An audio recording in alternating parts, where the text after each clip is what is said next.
તો કેમ છો ખેડૂત મિત્રો, મજામાં આવીશું। આજે આપણે એક એવી દવા જે આપણે પાણી સુધારે છે, મતલબમાં જમીનમાં આપણું પાણી ખરાબ હોય અને કવાનું પાણી પાતા ખરાબ એને સુધારવા માટેની દવા આવી ગઈ છે। ઘણા ખેડૂત મિત્રો રાહે હતા, જે રાહે હતા તો કે કુરિયરથી મગાવી લીધી છે, અલગ અલગ જિલ્લામાં કુરિયર પણ થઈ ગયા છે। જેને ઉતાવળ હતી આ દવા આવે એટલે અમને કહેજો। 2 થી 3 ખેડૂતે મગાવી લીધી છે। હજી તમે કોઈ રાહે હોય કે ભાઈ મારું પાણી ખરાબ છે તો એની વિશે આપણે આગળ, પણ એ પહેલાં આપણે આ પતાકડાનું કામ બહુ અઘરું છે। આજે એક ખેડૂતે 100 પતાકડા મતલબ આપણે કુરિયરથી મોકલ્યા છે। કેટલા? 100। એને 5 વીઘાની રીંગણી છે કે 100 મોકલી ગયો છે આપણે। રેડી? વીઘે 15 થી 20 કમસે કમ 10 ઉપર મૂકવાના છે। તમે 20 મૂકશો તમારી માટે ફાયદો છે। રેડી? અત્યારે આપણે 250-300 ટોપ મૂકીએ તો આપણે રાહત મળતી નથી।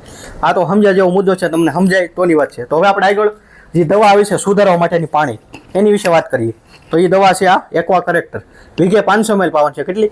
વીઘે 500 ml પાવાની, અને એકવાર પાવાથી 35-40 દિવસ સુધી હેઠે મતલબ આ દવાનું રિઝલ્ટ રહે છે। પછી 35-40 દિવસ એટલે ફરીથી એક વખત પાઈ દેવાની। તો આ કામ શું કરે કે તમારું પાણી જે ખરાબ હોય એને કડક કરી નાખે। અને મોલને આમ વરસાદનું પાણી કેમ આપણે મીઠું હોય, વરસાદનું પાણી આપણે કોઈ પણ મોલને મળે તો શું થાય? છોડનો વિકાસ સારો થાય। શું લેવા કે પાણી એકદમ કડક ને સારું હોય, એ રીતે આપણું કવાનું પાણી હોય છે એટલું કડક હોતું નથી, એટલું મીઠું પણ હોતું નથી। એ ખરાબ હોય છે, એને આ સુધારે છે એ રીતે। તો આ એનો દવાનો તમે એક વખત જરૂરથી ઉપયોગ કરો। વીઘે 500 ml પાવાની છે। તમે કદાચ વીઘામાં વાપરવા માટે લઈ જાઓ તો 2 કેરા બાકી રાખજો તો તમને ખબર પડશે કે 5 દિવસ પછી આમાં શું ફરક છે। રેડી? હવે મેં તમને સમજી દીધું છે। તમે જે પણ શાકભાજી કે તમે અત્યારે ઉનાળો મગફળી બનાવી કે ઉનાળો અત્યારે મકાઈ બનાવી અમેરિકન, તમામમાં વાપરી શકાય છે।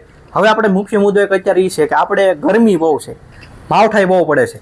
તો પડવાનું કારણ શું હોય કે આપણું વાતાવરણ પલટાઈ ગયું છે, ગરમી બહુ પડે છે। ગયા વર્ષ કરતાં આ વર્ષે રેકોર્ડ તોડી નાખ્યો ગરમીએ, અને આપણે રહી નથી શકતા। હું અત્યારે 6 વાગ્યા નથી રહેવાતું। તો એનું કારણ શું છે? આપણે વૃક્ષો વાવવા પડશે। શુદ્ધ ઓક્સિજન આપણે મળતું નથી। વૃક્ષો આપણે દર વર્ષે કાપીએ છીએ પણ આમાં વાવતા નથી। પહેલાં કેટલા જંગલ હતા, ઘણા પહેલાં પક્ષીઓની સંખ્યા વધારે હતી, જનાવરની સંખ્યા પણ વધારે હતી। એ બધાને રહેવા માટે અત્યારે રહેવાતું નથી। સિટીમાં વ્યા શું લેવા કે એના ઘર હોય જંગલ, એ રહ્યા નથી।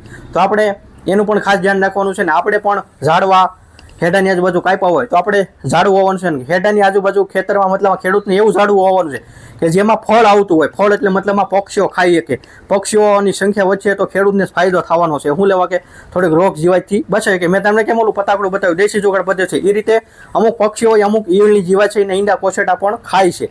આ પહેલાંનું હકીકત છે, તથ્ય છે। કોઈ તમારું વડીલ જીવતું હોય 100 વર્ષ ઉપરનું અત્યારે કે 90 વર્ષ આજુબાજુ, તો એને પૂછશો તો તમને આનો જવાબ આપશે। રેડી? આ સત્ય છે ને હકીકત છે। ઝાડું વાવવું ફરજિયાત છે।